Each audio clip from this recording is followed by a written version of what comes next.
Hey, what's going on? This is a fun one. This is a fun one, and this one's called "What's in Your Attic?" You know, what's in your attic? We already know what's in your wallet, right? But what's in your attic? And a lot of times people don't, check their attics. They don't look. They don't care because they're not using their attic. And so let's just see what kind of things we find in attics. I'm sure you got one of these. Oh, you know what? These guys, these are bats. Okay, brown bats, large and smallmouth bats, small browns and large browns. I'm sorry. Very common bats, and they usually go to high elevation homes. They like it hot, and the way you know you got bats, sometimes you get odor. That's a roost. That's a problem. And you have to. I've got videos on bats. Check it out. Don't be like sealing them up in your attic. You better know what you're doing, and you better know exactly what you're doing to get rid of bats. Also, they will produce odors. And the way you know is right before dusk, we'll walk around your house and look, and you start to see them fly. You'll see exactly if you have a problem, a bad problem. Oh, okay. So that's still bats and mouse. The mouse in the attic. You know what? Most attics got mice. So what you want to do is you look for these little pathways and see these little paths and stuff. They got little small holes. And the problem with mice is that you won't know they're up there because they bring their own food up and they live there because it's warm. But the issue is after 10, 20 years, they destroy your insulation. They pack it down. You lose your R value. They pee on everything, and before you know it, your house starts smelling. So you don't want the mice in the attic, right? And there's Mr. Mouse in the attic, and of course, they got poopies too, right? And okay, so now raccoons in the attic and wildlife in the attic. And how do they get in your attic? Go outside, look around. It's snow. Check out the tracks. Look at your downspouts. If they're dirty, there's a hole up on the roof. The trees are hanging over. All that's squirrels too. So, and you'll usually hear these guys. You're gonna know if you got a raccoon in your attic because he's gonna be making noise usually at night. Same with possums. Okay, these guys come out at night, and you'll hear them. You'll hear them usually coming in the morning or leaving. Now, I don't find too many owls in attics. Okay, but hey, you can get birds in the attic. How's that? And pigeons, you'll hear them. Sometimes your cat gets stuck in the attic, and you got to cut a hole to let them out.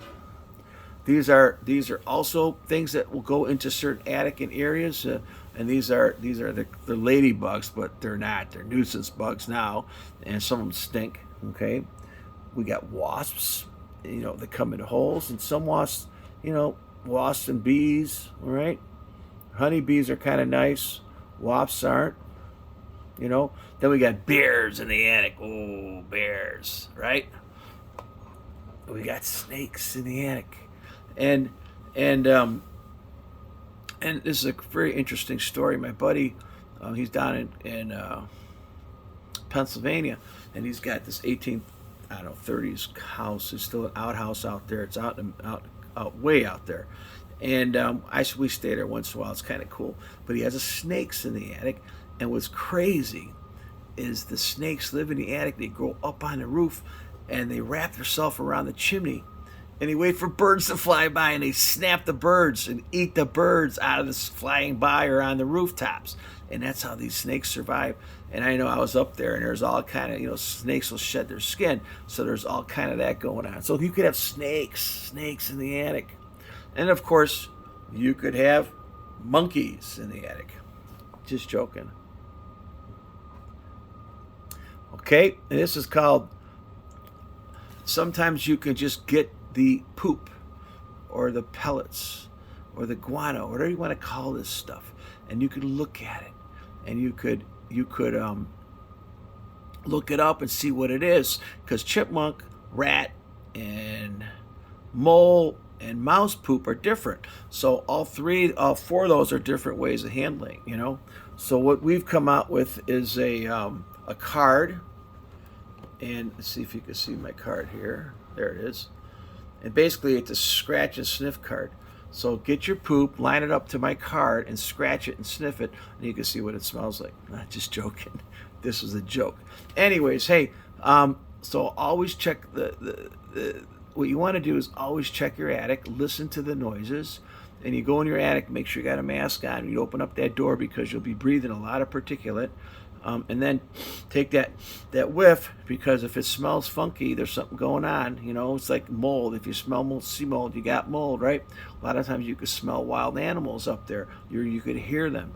And so you want to always inspect your attic before they start doing a lot of damage. Like if you let the raccoons go for a long time, they'll have latrines, and before you know it, you're gonna have holes they'll be damaging your drywall. You lose R value, okay? Plus they could be dangerous too. So if you hear a lot of noise jumping around up in your attic, then you definitely don't want to go in your attic. You want to call a professional, and that way they can trap it. Trapping, you gotta, some cities will pick up the animals if you trap them. Sometimes you can't trap, like you can't trap certain animals in cold weather. You can't get rid of bats in July and June when they have their pups.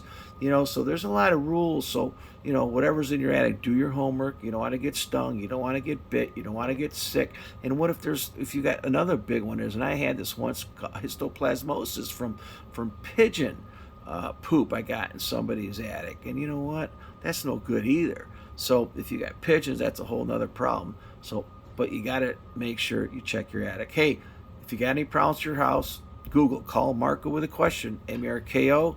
Also, you can go below. I have some links, and then you could rate, subscribe, like, share, and hit the bell. Hey, thanks for coming on.